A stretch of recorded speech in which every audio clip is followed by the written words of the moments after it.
I apologise for the audio. I seem to have lost my microphone, so I'm sorry about that. I'll try and clean it up. The last video that I did was about the national security legislation, and I encouraged you all to contact your local members to try and stop them from passing that bill, because I thought it was really, really bad. I thought it was going to be devastating to our democracy. If you watched the ABC program QandA last week, you might have seen me on there. I asked the question of Kate Ellis from the Labor Party. After being on that show, I was extremely disappointed with those members of Parliament, Kate Ellis and Kelly O'Dwyer. They seem to either completely misunderstand or deliberately misrepresent the nature of the law. And I think this is like a recurring theme in parliamentarians. They seem to have passed one law but have been describing another the whole time. So if you haven't watched the Q&A episode, I suggest you go do that. It's very interesting hearing both of those parliamentarians being rebuffed by Julian Burnside, who just basically said, you're wrong. That's not what the law says. But another example of that is when I contacted my local member. So I contacted Matt Thistlethwaite, and prior to being passed by the lower house, and he got back to me on the 10th of October. Now, he said his usual, "Dear Mr. Jansen, thank you for your recent correspondence," blah, blah, blah. In there, he said that the Labor Party supported some amendments in the Senate. So I'm going to start quoting from here. "The bill has been amended to confirm that no one can breach the S35P unless, at the very least, he or she is aware of a substantial risk that information relates to an SIO and it is unjustifiable to take the risk. Clear exceptions to the offence have been established for information disclosed to a person's lawyer or disclosures to the intelligence watchdog, the Inspector General, or the Intelligence and Security. Or the Inspector General of Intelligence and Security." Now, the quote that he's given here is a complete misrepresentation of what the law actually says. Now, I've got it over here, so apologies for not looking at the camera. But 35P has two sections. Two main sections. 35P1 and 35P2. 35P1 is simply an unauthorized disclosure of information. A person commits an offence if the person discloses information and the information relates to a special intelligence operation. The penalty for that is imprisonment for 5 years.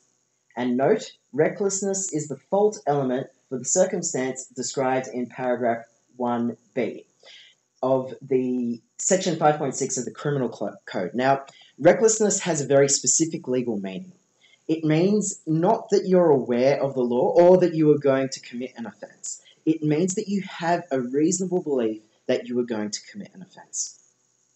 Now, as it relates to special security operations, you may be kind of aware that you might be committing an offence. You're a journalist. You've been called by, members of Sydney's southwest community. They're calling up. They're worried. Some of their neighbours and their relatives have had a unmarked car. A lot of men jump out of this van and they run into the house. And those people disappear. They're dragged out of the house. No one's saying anything. And a body bag comes out with them. A journalist would have a reasonable belief that a special intelligence operation was occurring.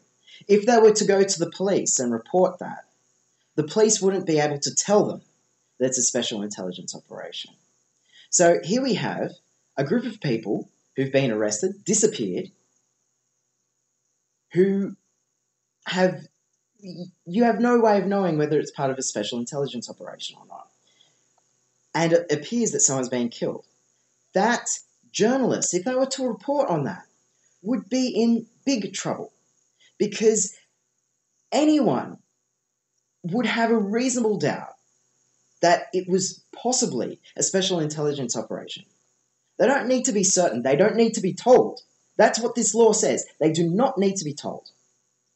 They do not need to be told that this is a special intelligence operation for them to be arrested, for them to be sent to jail.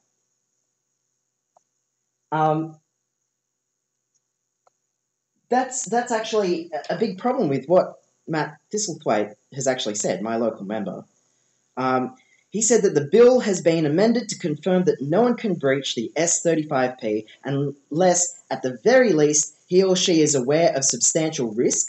The information relates to an SIO. So there you go. He's confirmed it in his letter. I'll upload this to IMGR so you can take a look at it. At the very least, he or she is aware of a substantial risk that it relates to an SIO, and it is unjustifiable to take the risk. Now, that is not part of 35P1. That's part of 35P2. 35P1 says that if you disclose information, you will be sent to jail for 5 years. 35P2 is the special one. That's the one where you can be sent to jail for 10 years. If you disclose the information, it relates to a special intelligence operation, and see either the person intends to endanger the health or safety of any person or prejudice the effective conduct of a special intelligence operation, or the disclosure of the information will endanger the health or safety of any person or prejudice the effective conduct of a special intelligence operation. Matt Thistlethwaite, he lied. Or at least he just doesn't understand the law. In which case, I think it's a gross act of injustice. It's a gross act of incompetence for him to be sending out this letter to me. I could go acting on his information. His information in this letter, I could say, great. Some poor person has had their family members taken away from them. I'm going to go tell someone who actually cares about national security legislation, who cares about justice. I'm going to go tell them and get them to go to the media, make a big thing. I'm going to go tell James Jansen. If I act on Matt Thistlethwaite's, information, I could go to jail. He's lied. He's lied to me. He's lied to the media. He's lied to the general public. This is a huge problem. These people from the Labor Party and the Liberal Party need to be held to account for this legislation. It is a disaster.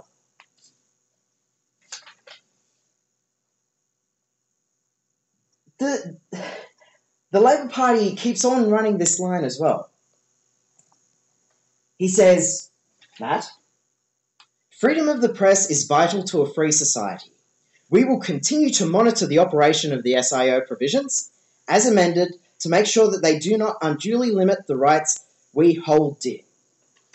Tell me, Matt Thistlethwaite, how are you going to monitor these special intelligence operations? These aren't just secret to the media. They aren't just secret to the public. They're secret to you as well. So unless you have a really good relationship with George Brandis and every other government that will ever come in, ever in history, future history, anyone, do you have that much faith that they're going to tell you, oh yeah, we stopped the ABC on reporting this stuff? If the ABC is prevented from reporting on this stuff, they're not allowed to tell you. That's disclosing information about a special intelligence operation. You're wrong, you're lying, you've signed away all of our rights to know what the government is doing. At any time, the government can declare one of these special intelligence operations and it's off limits. If this happened a few years ago, when Australia was spying on the East Timorese oil negotiations, the people who released that information would be going to jail right now. 5 years. It doesn't matter if it's in the public interest, they'll be going to jail. This is a disgrace. This is why you need to stand up and support some of the minor parties who are against this. So those people include the Greens, the Nick Xenophon group, the Liberal Democrats are against these laws, and the Future Party.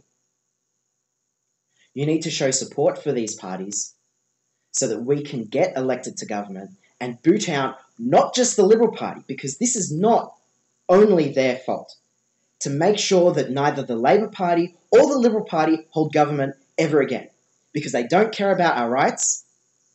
They only care about looking tough against a terrorist threat